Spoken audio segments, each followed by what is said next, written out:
راه حل با صفات و افعالی که در قرآن و سنت رسول الله ثابت است اول چی کنیم؟ ایمان. آنچه که در قرآن آمده و آنچه که در احادیث رسول الله آمده به او چی داریم؟ ایمان داریم. چیزی در قرآن و حدیث آمده ایمان داریم.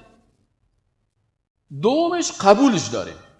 ید الله را قبول داریم، وجه الله را قبول داریم، قدم الله را قبول داریم، نزول الله را قبول داریم، کلش قبول داریم.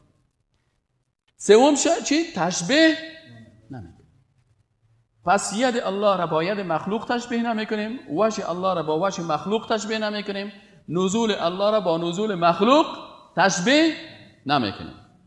چهارم کیفیتش را که مربوط به غیب میشود نمیدانیم. کیفیتش مربوط به چی میشه؟ ما غیب نمیفهمیم، پس کیفیتش. اما یگانه که میگه بلا کیف اون هم نمیگیم. همین که میگه ید بلا کیف هم غلط است. چرا که بگی بلا کیف یعنی هیچ کیفیت نداره. کیفیت داره لکن ما نمیفهمیم. بلا کیف که میگن غلط است. چرا؟ به خاطر ازی که بلا کیف نیست، کیفیت داره لکن کیفیتش ما نمیدونیم. ما نمیدونیم چون مربوط به غیب است. نزول الله چه قسم نازل میشه ما نمیفهمیم.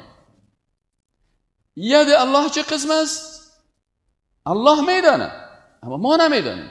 پس نمیگیم بلا کیف، پس میگیم کیفیت داره ما نمیفهمیم. اگر سوال شود که این صفات و افعال چگونه است، در جوابش میگوییم این صفات و افعال به همان شکل هستند که به جلال، عظمت و بزرگی خالق متعال شایستند.